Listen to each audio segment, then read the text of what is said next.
I'm Heather, 32 years old, and 3 weeks ago, at my father's retirement party, he did something that made me decide to erase myself from this family, permanently. Picture this: a glittering country club ballroom, 200 guests in designer suits and cocktail dresses, champagne flowing like water. My father stood on stage, microphone in hand, introducing his family one by one. When he got to me, he smiled that smile I'd seen 1,000 times, the one that looked warm to everyone else but cut like glass. "And this is my daughter Heather," he said. "No degree, no future, just freeloads off the family." 200 people laughed. I didn't flinch. I didn't cry. I just smiled, raised my champagne glass and said, "Cheers. This is the last time any of you will see me." Then I walked out. The room went completely silent. What happened next? That's what I'm here to tell you. Before I continue, please take a moment to like and subscribe, but only if you genuinely want to know how this story ends.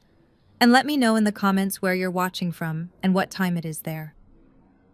Now let me take you back 12 years, to the day I was forced to leave college. The Evans family of Fairfield, Connecticut. That's how we were known. Upper middle class, respectable. My father, Richard Ivans, was CEO of a mid-sized logistics company. We had a 6-bedroom colonial on 2 acres, a Mercedes S-Class in the driveway, and a membership at the most exclusive country club in the county. From the outside, we looked perfect. My mother died when I was 8. Cancer, quick and brutal. I barely remember her face without looking at photographs, but I remember her hands, soft, always reaching for mine. 2 years later, my father remarried. Linda. She came with a son from her previous marriage, Marcus, 3 years older than me. Within months, they weren't just part of our family. They were the family. I became furniture, not in any dramatic way, you understand. No Cinderella-style abuse, just invisibility. Marcus got the praise for his grades. Mine were ignored. Marcus got the new car at 16. I got his hand-me-down. Marcus was the future of the company. I was also here. My father never hit me, never screamed at me. He just looked through me, like I was a window he was trying to see past. But there was one person who saw me. My grandmother, Margaret Ivans. My father's mother. She'd call me every Sunday, ask about my classes, my friends, my dreams. She'd say things like, "You remind me of myself at your age, Heather. Underestimated. But I see you." She left me something when she died, something no one in the family knew about. But I'm getting ahead of myself. In this family, I learned to become invisible. What I didn't know then was that invisibility would become my greatest weapon. The day my future was decided for me, I was 20 years old. Sophomore year at UConn, business major, 3.8 GPA. I had plans, dreams. A scholarship application sitting on my desk for a summer program in London. My father called me home on a Wednesday. "Family meeting," he said. Those 2 words had never meant anything good. I found him in his study. Mahogany desk, leather chair, walls lined with awards and certificates. Linda stood beside him, her hand on his shoulder, supportive, united.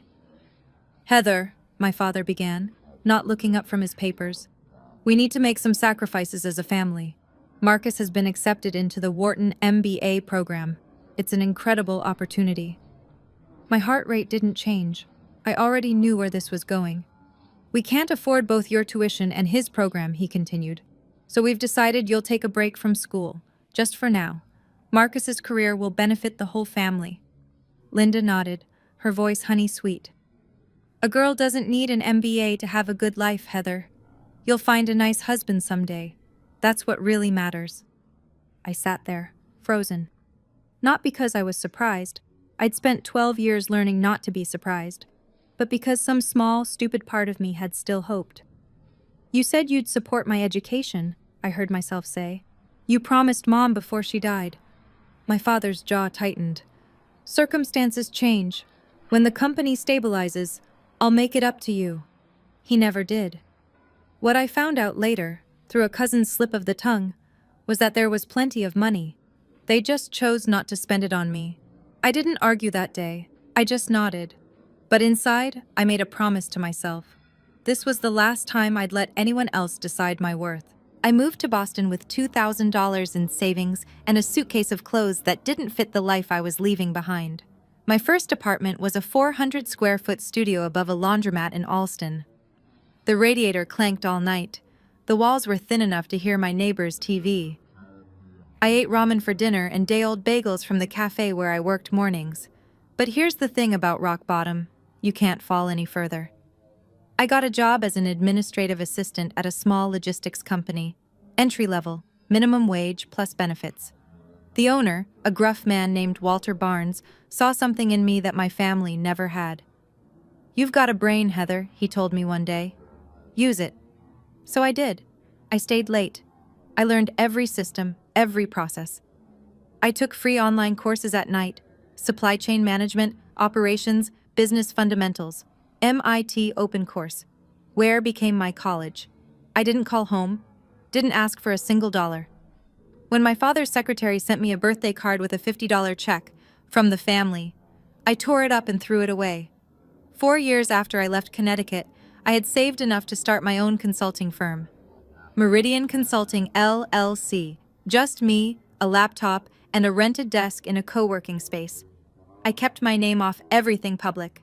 No LinkedIn profile, no press releases. All business went through the company name and my lawyer. Why the secrecy? Because I knew my family. If they found out I was succeeding, they'd find a way to take credit or tear it down. Some people build empires to prove their worth. I built mine in silence because silence was the only language my family had ever taught me. Grandmother Margaret died 2 years ago, when I was 30. I flew to Connecticut for the funeral, sat in the back pew, watched my father deliver a eulogy about a remarkable woman who dedicated her life to family. The irony was so thick I could taste it. At the reception, I kept to myself. No one seemed to notice I was there, which was exactly how I wanted it. But 3 days later, I got a call from a lawyer I'd never heard of, Eleanor Smith, from a Boston firm specializing in estate planning. "Ms. Ivins, I represent your grandmother's separate estate. She established a trust fund in your name 8 years ago, with explicit instructions that no other family member be informed of its existence." I nearly dropped my phone. The trust contained $800,000. "She left a letter for you as well," Eleanor continued. "Would you like me to read it?" I said yes, though my voice didn't sound like my own. "My dearest Heather," Eleanor read, "I know what they did to you. I know about the tuition, the promises, all of it. I argued with your father until I had no words left. He wouldn't listen. He never does. This money is yours.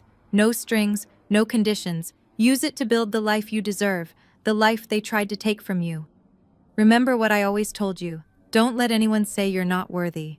When they finally see your worth, it will be too late for them. I believe in you. I always have. All my love, Grandma Margaret." I used part of that money to expand Meridian Consulting. The rest I kept as insurance, for a day I hoped would never come, but always knew might. That day came 3 weeks ago. Let me tell you about Meridian Consulting today. 15 employees, $4 million in annual revenue, offices in Back Bay, Boston, the kind of address that makes people take you seriously before you even open your mouth. I wear Cartier now, not because I need to impress anyone, but because I earned every piece myself. We specialize in logistics optimization, helping companies streamline their supply chains, reduce costs, improve efficiency. It's not glamorous work, but it's profitable, and I'm good at it. Here's the part that would make you laugh if it weren't so painfully ironic. One of our biggest clients is Ivins Logistics, my father's company. They signed a 5-year service contract with us 3 years ago. We handle their route optimization, warehouse management consulting, and carrier negotiations. The contract is worth about 40% of their annual revenue in operational savings. My father has no idea. All communications go through my team. All contracts are signed by my CFO, Daniel Reeves. The few times Richard Ivins has praised Meridian Consulting at industry events, he's been praising his own daughter's work. The daughter he told everyone was worthless. 3 weeks ago, I received a formal invitation to his retirement party. Gold embossed lettering. "Richard Ivins requests the pleasure of your company." I almost threw it away. Almost. But then I thought about Grandma Margaret. about 12 years of silence, about every promise broken and every door closed in my face. I RSVP'd yes. Not because I wanted reconciliation, not because I hoped things had changed. I went because I knew, with absolute certainty, that my father would do something unforgivable. And when he did, I wanted to be there to say goodbye on my own terms. I just didn't know how right I would be. The Fairfield Country Club hasn't changed in 30 years. Same Swarovski chandeliers, same pretentious valet service, same crowd of old money and new ambition pretending they belong together. I wore a black Valentino dress, simple, elegant, expensive. My grandmother's pearl earrings, Cartier watch, Hermes Birkin bag. Everything I owned, I'd bought myself. That mattered to me more than the labels. Linda intercepted me at the entrance. She'd aged, but her smile hadn't. Still that perfect mask of warmth that hid something colder underneath. Her dress was Chanel, her diamonds were large, and her eyes did a quick inventory of my outfit before she spoke. "Heather, you came." Her tone suggested this was a pleasant surprise and a minor inconvenience. "Your father wasn't sure you'd have something appropriate to wear." I smiled. How thoughtful of him to worry. Inside, 200 guests mingled beneath crystal light. The who's who of Connecticut business, bankers, lawyers, executives, politicians. I recognized some faces from my father's old dinner parties. None of them recognized me. Marcus swept past with a model thin blonde on his arm, not even glancing my direction. He was telling someone about his vision for the company's future. Classic Marcus. All confidence, no substance. I found my seat assignment. Table 14. The far corner near the service entrance with friends of the family I'd never met. Not the family table, not even close. I wasn't surprised, but I noted it. A waiter offered champagne, Dom Perignon, nothing but the best for Richard Ivans's big night. I took a glass. Across the room, I caught my father's eye. He nodded once, a dismissal disguised as acknowledgement, then turned back to his real guests. The evening was just beginning, and I had a front row seat to my own family's contempt. I've learned, over the years, that the best information comes from staying quiet and keeping your ears open. From my corner table, I watched and listened. The acoustics in that ballroom carried conversations better than people realized. My father was holding court near the bar, surrounded by business associates. I heard him mention operational restructuring and strategic partnerships, standard executive speak. But then, "Meridian Consulting has been transformative for us," he was saying to a silver-haired man I recognized as a major shipping executive. "They're the backbone of our operations now. Whoever runs that company is a genius." The other man nodded. "I've been trying to get a meeting with them for months. Very private operation. Do you know who's behind it?" My father shrugged. "Never met them personally. Everything goes through their legal team and account managers. But honestly, I don't care who they are as long as they keep delivering results." I took a sip of champagne to hide my smile. My phone buzzed. A text from Daniel, my CFO. "Contract renewal docs from Ivan's Logistics arrived today. They want another 5 years. Waiting on your decision." I typed back, "I'll have an answer by end of week." What my father didn't know, what nobody in that room knew, was that Meridian's contract with Ivan's Logistics was coming up for renewal. If we walked away, they'd lose 40% of their operational efficiency overnight. In logistics, that's not just an inconvenience, that's a death sentence. I hadn't decided what to do yet. Part of me wanted to keep the professional relationship separate from the personal toxicity, but as I watched my father bask in praise for his company's success built partly on my work, I felt something shift. Tonight would determine everything. I needed a refill on my champagne. Or maybe I just needed to move, to shake off the strange energy building in my chest. At the bar, I ran into the extended family firing squad. Aunt Susan, Linda's younger sister, spotted me first. Her face did that thing where surprise becomes pity, becomes condescension in about half a second. "Heather, oh my goodness, I almost didn't recognize you." She looked me up and down. "You look, well, still up in Boston, doing whatever it is you do?" "Consulting," I said. "Supply chain management." "Oh, how nice." The way she said it made it sound like I'd told her I collected bottle caps. Are you seeing anyone? Your father mentioned you're still single. 32, right? Time flies. Before I could respond, Uncle David joined in. Richard was just telling me you're still figuring things out. Nothing wrong with being a late bloomer, I suppose. Not everyone is meant for traditional success. I realized, with cold clarity, what had happened. My father had briefed them, given them talking points about the family disappointment, set the narrative before I even arrived. Richard said you had some emotional difficulties after leaving school, Aunt Susan continued, lowering her voice conspiratorially. Mental health issues. So brave of you to come tonight despite everything. I felt my grip tighten on my champagne glass. Not from hurt. I was long past that. From the sheer audacity. I appreciate the concern, I said, keeping my voice steady. But I'm doing very well, actually. Better than I've ever been. They exchanged glances. The kind that says, "Poor thing doesn't even know how far she's fallen." I excused myself before I said something I'd regret, but a plan was forming in my mind. Cold, clear, inevitable. Marcus found me on the terrace, looking out at the golf course. The September air was cool, and the stars were just starting to appear. "Well, well," his voice came from behind me, heavy with contempt. "The prodigal daughter." I didn't turn around. "Marcus." He stepped beside me, close enough that I could smell his cologne. Tom Ford, probably a gift from our father. "Dad's about to give his speech. Wanted to make sure you weren't planning any dramatic scenes." "Why would I do that?" "Because you've always been jealous." He said it like it was established fact. "The way you stormed off after the tuition decision. The way you disappeared to Boston like some wounded animal. You've never gotten over it." Now I turned. Looked at my stepbrother in his $5,000 suit, his Rolex, his perfectly styled hair. "Is that what you tell yourself?" His eyes hardened. "I heard you started some kind of company up there, playing businesswoman." He laughed, short and cruel. "How long until it fails? 6 months? A year? Then you'll come crawling back, begging Dad for help." "I won't." "You will. You always do. You're weak, Heather. You always have been." I could have told him then. About Meridian, about the contract, about how his precious company's success was built on the work of the sister he dismissed. But I didn't. Because some revelations need the right stage. "You know what, Marcus? You can believe whatever makes you feel better." I started to walk past him. "But I promise you this. After tonight, you're going to wish you'd treated me differently." His laugh followed me inside. Dismissive, arrogant.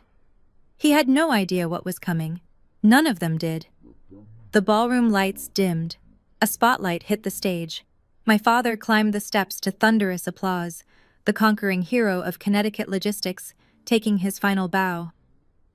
Thank you," he said, his voice carrying that practiced warmth he'd perfected over decades. 40 years in this business. It's been one hell of a ride." Laughter. More applause. He began his speech, thanking partners, employees, mentors, thanking God, thanking luck, taking credit for everything. Then came the family segment. I couldn't have done any of this without my incredible wife, Linda. He gestured to her table. 30 years of putting up with my late nights and business trips. You're a saint." More applause. Linda dabbed at her eyes, perfectly on cue. "And my son Marcus, who will be taking over as CEO come January." Richard beamed with pride. "The future of Ivan's Logistics. I couldn't be prouder." Standing ovation. Marcus rose, waved, the picture of corporate royalty. Then my father's eyes found me, and something shifted in his expression. Something mean. "And of course, my daughter, Heather." The spotlight swung to my table. I felt 200 pairs of eyes turned toward me. No degree, no real career, just freeloads off the family. He paused for comedic effect. "But hey, at least she showed up tonight. Maybe someday she'll find a rich husband to take care of her." The room erupted in laughter, real laughter, the kind that comes from people who think they're in on a joke, not realizing they're watching cruelty dressed up as comedy. I sat perfectly still, didn't flinch, didn't cry, didn't look away. I just waited for the laughter to fade, and then I stood up. The room went quiet as I rose. I could feel every eye on me. Some curious, some pitying. some already preparing to witness a breakdown, the unstable daughter finally cracking under her father's harmless joke. I picked up my champagne glass, slowly, deliberately. My father's smile faltered, just slightly. He hadn't expected me to react. I never did. I was supposed to sit there and take it, like I always had. I raised the glass toward him. "Congratulations on your retirement, Dad." My voice was clear, steady, loud enough for every microphone in the room to pick up. 40 years in business, quite an achievement. I paused. "You taught me a lot. About hard work, about sacrifice, about exactly what kind of loyalty family can expect from you." The silence was absolute now. I could hear someone's ice clinking in their glass 3 tables away. "So here's to you." I lifted my champagne higher. "Cheers. This is the last time any of you will see me." I set the glass down without drinking. Then I picked up my Birkin bag, turned, and walked toward the exit. My Louboutin heels clicked against the hardwood floor, the only sound in that cavernous room. I didn't run, didn't hurry, just walked, spine straight, head high. Behind me, silence. Complete, total, devastating silence. Someone gasped. Someone else whispered something I couldn't hear. But mostly there was just the echo of my footsteps and 200 people trying to process what they'd just witnessed. The daughter who was supposed to be broken had just walked out on her own terms. I pushed through the double doors and stepped into the night. And for the first time in 12 years, I could breathe. I was almost to my car, a Tesla Model S, black custom plate reading MRDIAN1, when I heard footsteps behind me. Heather, stop right there!" Linda's voice, shrill and furious. I kept walking. "What do you think you're doing?" She grabbed my arm, spinning me around. Her face was red beneath the country club lights. Her careful composure cracked. "Do you have any idea what you just did? You humiliated your father in front of everyone." I looked at her hand on my arm until she removed it. "I humiliated him?" I asked quietly. "I think you have that backwards." My father appeared behind her, his face a thundercloud. 200 guests were probably watching from the windows. He was aware of that. I could see him calculating. "Get back inside," he said, his voice low and dangerous. "Apologize. Now." "No." The word hung in the air between us. "This isn't a negotiation, Heather. I'm your father. I'm telling you." "You're telling me what?" I cut him off, something I'd never done in my life. That I should go back in there and let you keep using me as your punchline? That I should smile while you tell 200 people I'm worthless? It was a joke. It was the truth of how you see me. And I'm done pretending otherwise. I opened my car door. My father stepped forward. "If you leave now, you're done. Do you understand me? No more family, no more support, nothing." I almost laughed. "Dad, you cut me off 12 years ago. You just didn't have the courage to say it out loud." I slid into the driver's seat. "Tonight, I'm saying it for both of us." I started the engine. "Goodbye," and I drove away. I pulled into a rest stop about 20 minutes outside Fairfield and sat in my car, engine idling, hands still on the wheel. For a long moment, I just breathed. Okay, let me step out of the story for a second and talk to you directly. I know some of you watching this have been through something similar. Maybe not a retirement party, maybe not 200 witnesses, but that feeling of being the family disappointment, the one they talk about in whispers, the one whose success they refuse to see. I know you understand. If you've ever sat at a family gathering while someone made you the punchline, if you've ever smiled through pain because making a scene would only prove them right, if you've ever loved people who made you feel invisible, this story is for you. So here's what I'm asking. If any of this is resonating with you, drop a comment. Tell me your story, or just let me know you're here. Because honestly, knowing I'm not alone in this, that means more than you can imagine. And if you want to know what happened next, and trust me, the next part is where everything changes, make sure you're subscribed. Hit that bell, because what my father discovered in the weeks after that party, well, let's just say he learned exactly how wrong he was about me. Now, back to the story. The morning after the party, I woke up in my Boston apartment feeling lighter than I had in years, but I knew it wasn't over. Families like mine don't let go that easily. They would try to control the narrative, spin the story, Make me the villain. What they didn't know was that I had something they couldn't spin their way out of. Let me tell you about the week that followed. It started with text messages, not from my father. He was too proud for that, but from cousins, aunts, family friends. People I hadn't spoken to in years, suddenly very concerned about my mental state. Heather, I heard about the party. Your dad says you're struggling. Do you need help? Susan told me you had some kind of breakdown. We're all worried about you, sweetie. Your father loves you. He just wants what's best. Maybe you should apologize and come home. The narrative was already being written. Poor Heather, unstable, jealous, had some kind of episode at the party. Richard Ivins, patient, loving father, doing his best with a troubled daughter. I didn't respond to any of them. Then came the more interesting call. My phone rang on Tuesday afternoon, a Connecticut number I didn't recognize. I answered anyway. Miss Ivins, this is James Crawford. I'm a partner at Ivins Logistics. The voice was polished, professional. I'm calling on behalf of Richard. He'd like to discuss mending fences. Really? Between you and me, there's been some concerning chatter about your connection to certain business partners. Rumors, probably nothing. But Richard thought it would be good to clear the air. I went cold. Rumors, business partners. They were fishing. What kind of rumors? I asked, keeping my voice neutral. Oh, something about our consulting partners at Meridian.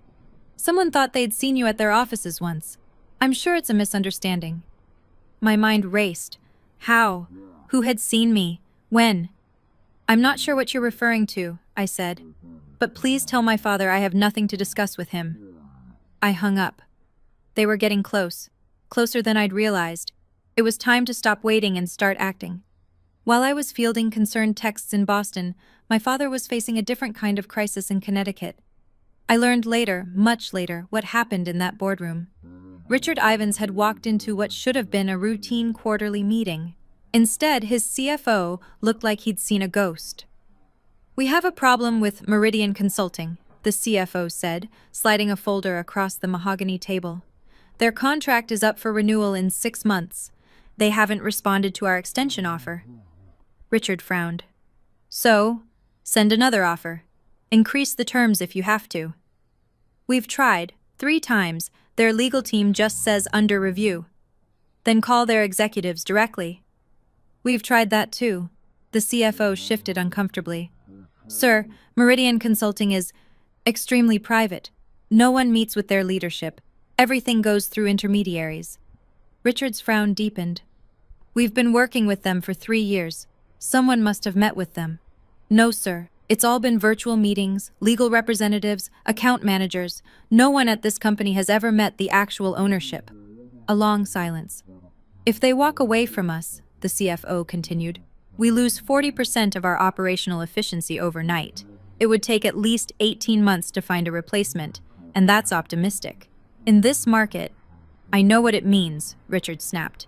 He stared at the folder. Something was nagging at him. The timing, the silence. The fact that this was happening right after... Find out who owns that company, he said. I don't care what it takes. I want a name by end of week. What Richard didn't know, what he was about to discover, was that the name he was looking for was already on his family tree. Thursday evening, my phone rang. Linda. I almost didn't answer, but curiosity got the better of me. Heather, sweetheart. Her voice was honey and sugar, the performance of a lifetime. I've been so worried about you. Have you? Of course. Your family. That's what family does. She laughed softly, as if we were sharing a private joke. Listen, about the party, your father feels terrible. He didn't mean what he said. You know how he is. He was nervous, trying to be funny. He said I had no future and no worth, in front of 200 people. He exaggerates when he's anxious, you know that. Linda paused, recalibrating. Why don't you come home this weekend? We could have dinner, just the 4 of us. Clear the air, start fresh. I could picture her sitting in that pristine living room, rehearsing this call, planning exactly which buttons to push. The concerned mother, the peacemaker, the bridge between troubled daughter and wounded father. Does Dad want to apologize? I asked. A slight hesitation. He wants to move forward, That's what matters, isn't it? So no apology. Heather, don't be difficult. We're trying to help you. Help me? Now I laughed. Linda, you've spent 22 years making sure I knew I wasn't really part of this family. Now you're calling to help me? Why? Another pause. Longer this time. I think we both know there's more going on here than just family drama, she said, her voice dropping its warmth. Whatever you're planning, and I know you're planning something, it would be better for everyone if you just came home and talked this through. No.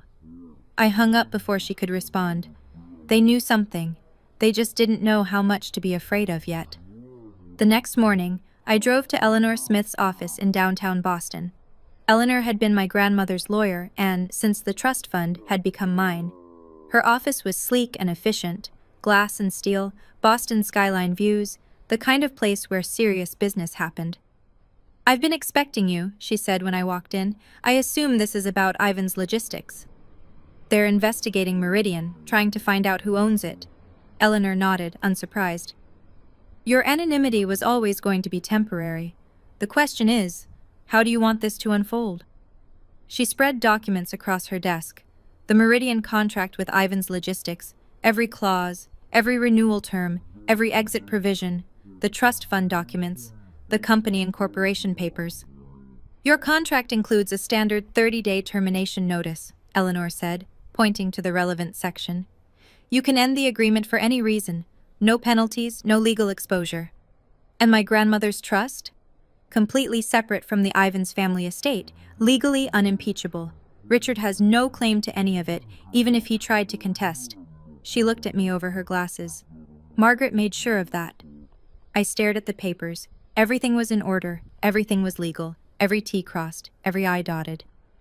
What did my grandmother say about all this when she set up the trust? Eleanor smiled sadly.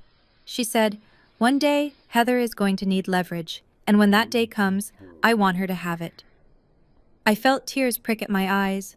Grandmother Margaret, protecting me even from the grave. She also said something else, Eleanor added. Tell her not to be cruel about it. Just be honest. Sometimes the truth is punishment enough. I nodded. The truth it was, then. That afternoon, I sat down with Daniel Reeves, my CFO, in Meridian's conference room. Daniel had been with me since year 2.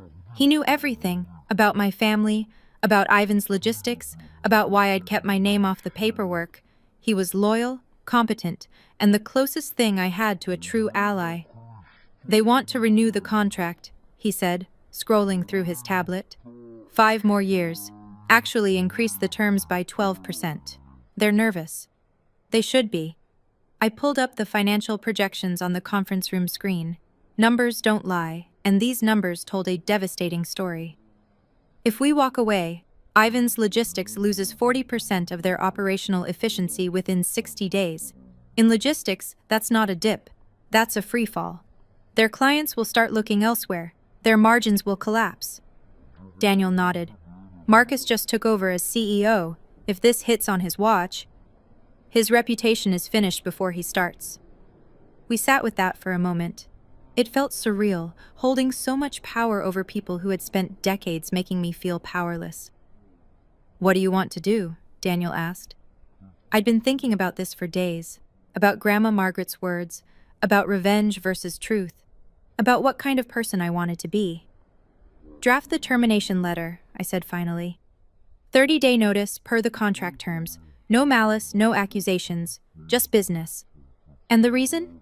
Strategic repositioning. That's all they need to know officially. I paused. But I'm also going to write a personal letter to my father. Separate envelope. He deserves to know exactly who he's been depending on, and exactly why that's ending. Daniel nodded. When do you want to send it? Monday. First thing. No more waiting. No more hiding. I spent all of Sunday writing that letter. Not the official termination notice. Daniel handled that. The professional language, the legal provisions, the clinical restructuring of client portfolio explanation that would go in the file. I wrote the personal letter. The truth. I went through 7 drafts. The first was too angry. Pages of accusations, every hurt cataloged and condemned. The second was too cold. The third was too desperate. The final version was simple, clean, factual. Dear Dad, you said I had no future. You told 200 people I was worthless. I want you to know something. The company you called the backbone of Ivins Logistics, Meridian Consulting, is mine. I built it. I own it. For 3 years, the daughter you dismissed has been a cornerstone of your business. I'm ending our contract, not as revenge, as a boundary. Grandma Margaret left me a trust fund you never knew about. She saw what you couldn't, that I was worth investing in. Everything I have, I built myself, with her faith and without your support.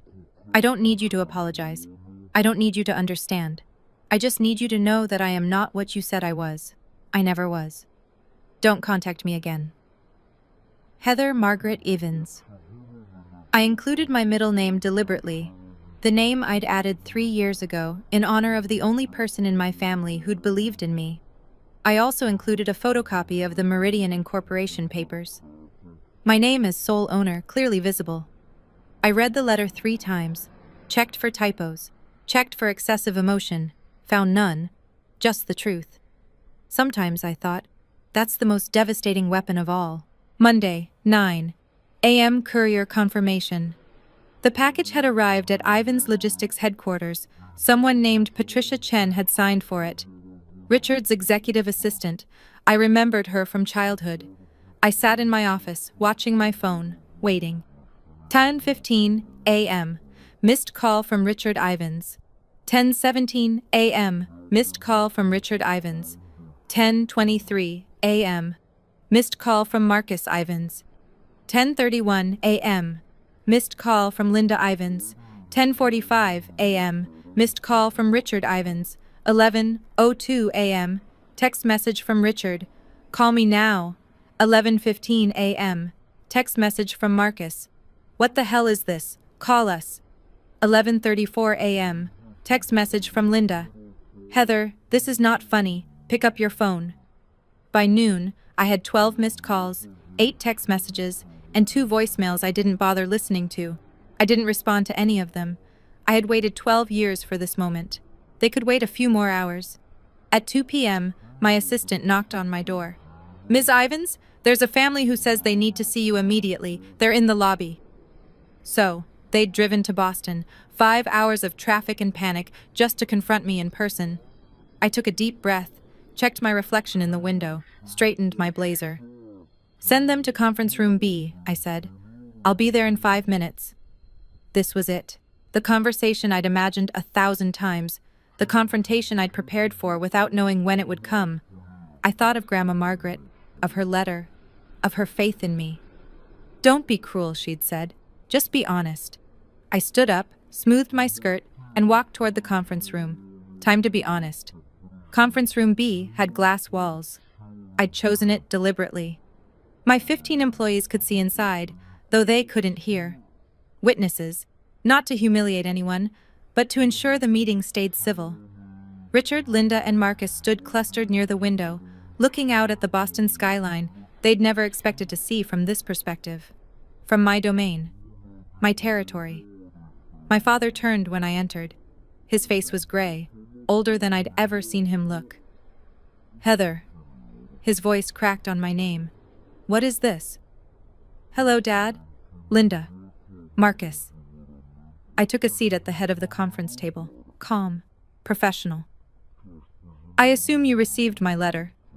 Your letter? Marcus stepped forward, jabbing his finger toward me. You can't just... This isn't...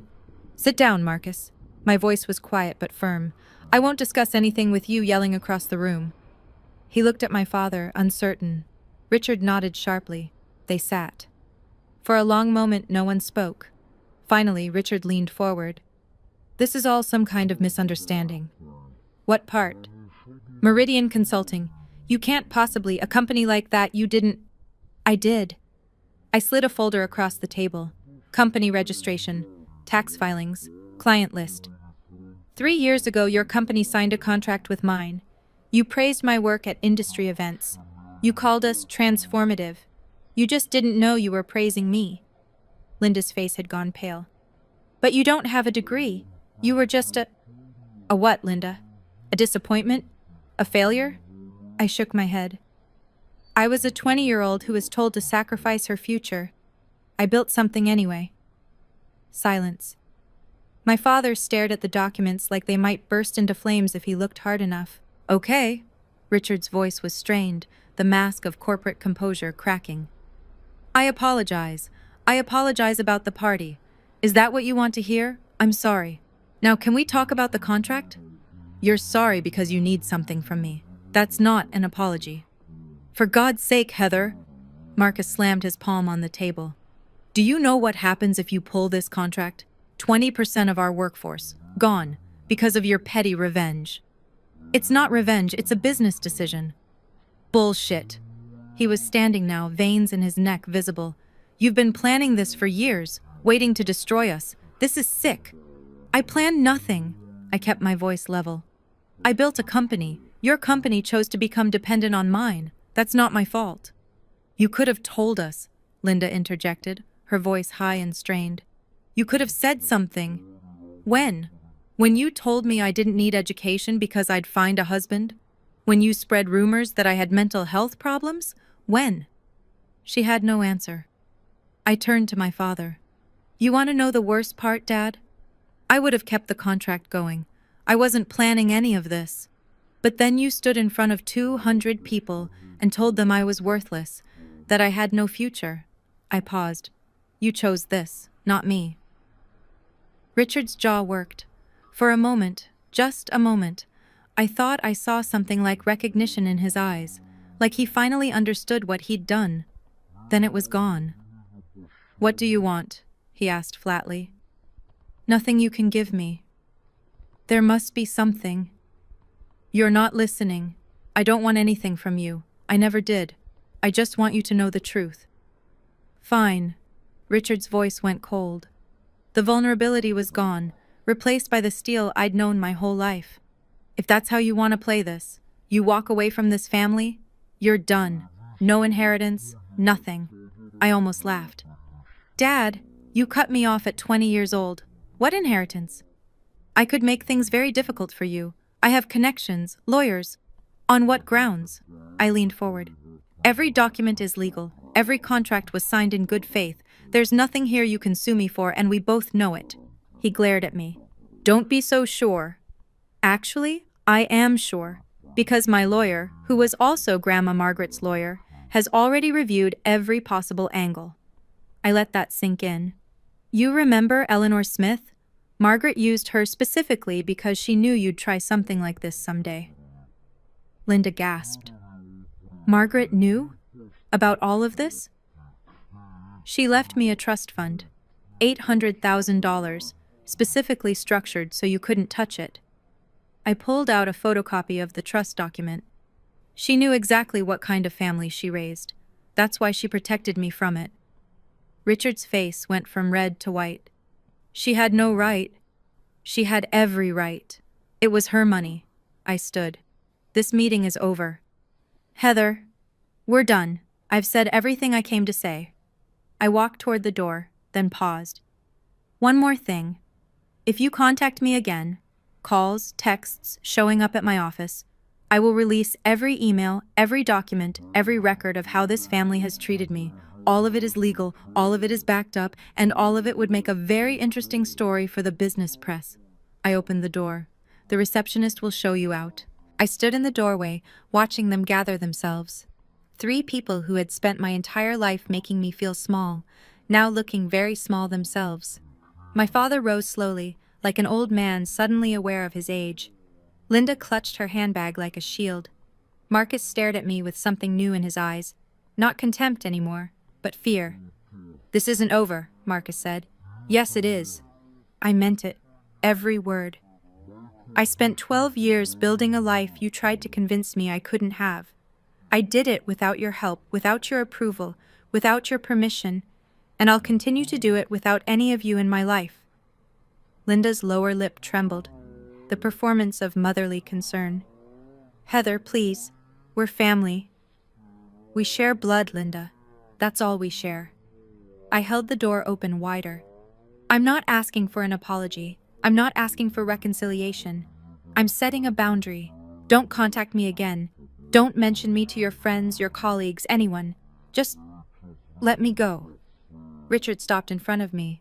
For a moment, we just looked at each other.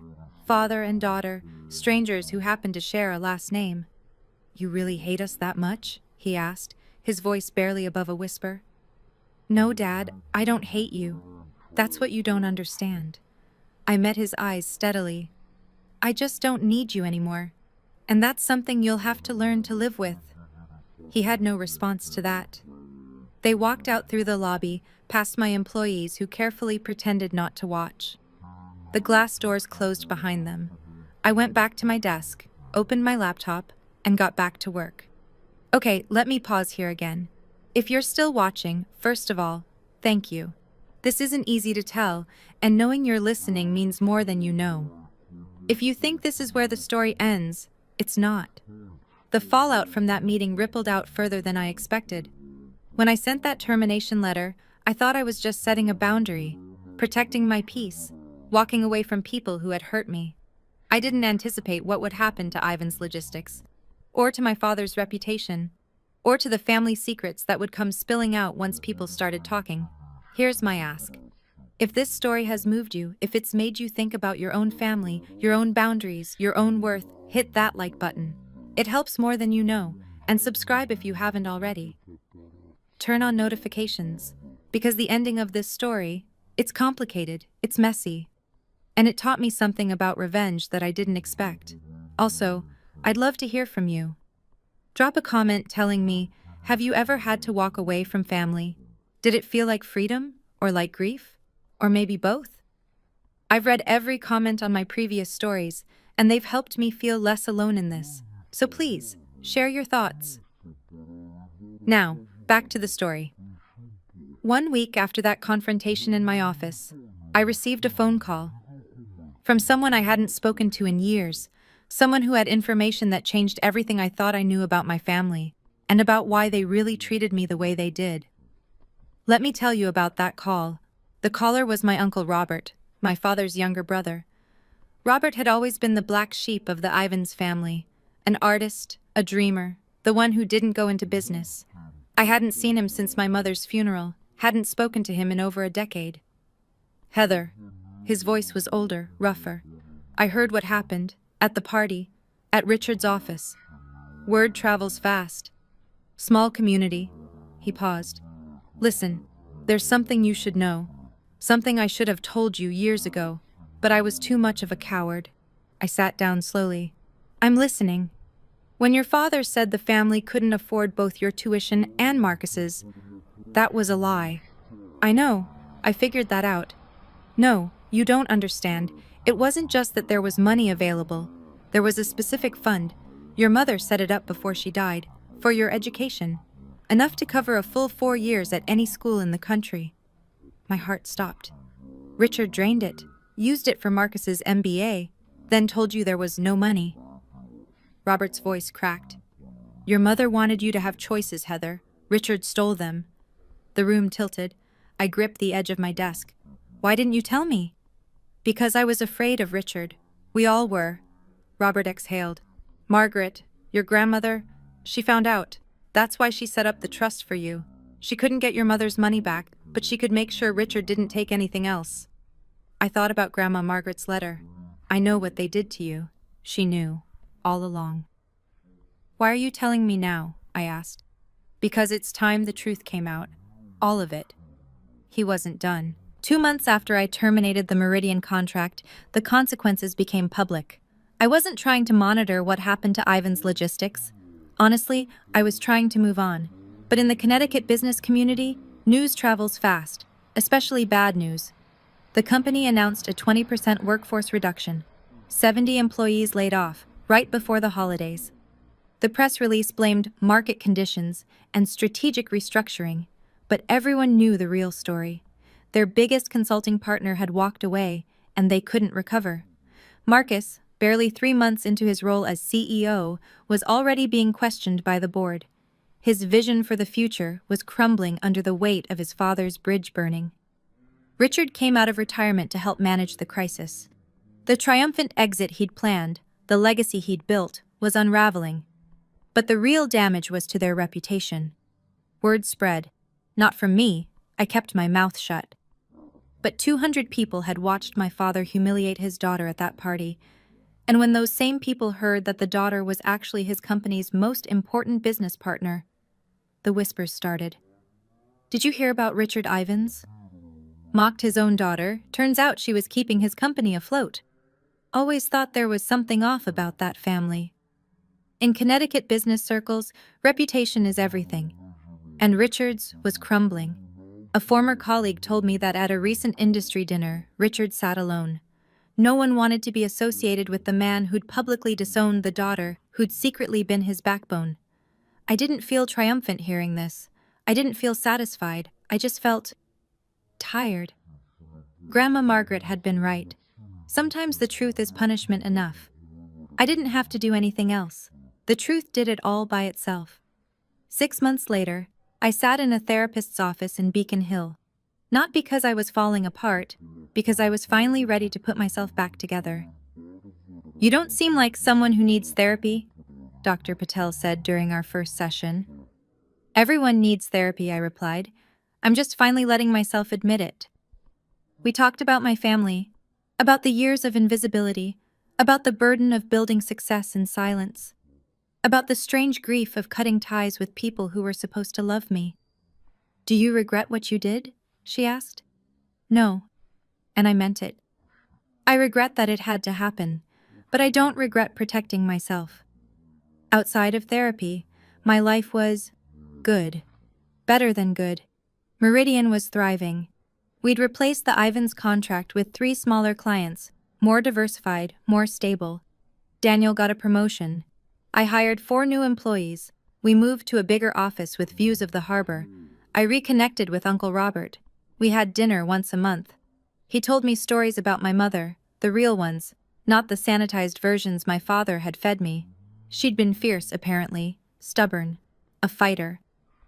You're just like her, Robert said. She'd be so proud of you. I still kept the photo of Grandma Margaret on my desk. I visited her grave every month, left flowers, told her about my life. It felt strange talking to a headstone, but also healing. I did it, Grandma, I told her one spring morning. I didn't let them define me. The wind rustled through the cemetery trees. If I listened closely, I could almost hear her voice. I knew you would, sweetheart. I always knew. So here's what I learned. If you want the moral of this story, your worth is not determined by a degree. It's not determined by your family's opinion. It's not determined by who believes in you or who tries to tear you down.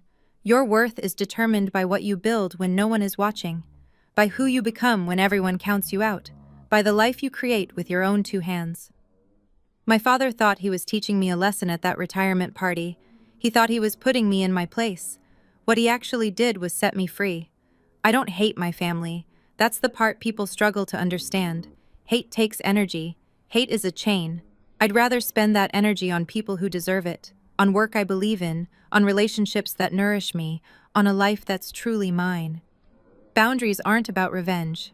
They're about protection. They're about saying, this is where my life begins and your damage ends. If you're in a family that makes you feel small, if you have people in your life who see your potential as a threat instead of a gift, if you've ever been the family disappointment, the scapegoat, the invisible one, I see you. I've been you. And I promise you, there is life on the other side of walking away. Thank you for listening to my story. Thank you for being here.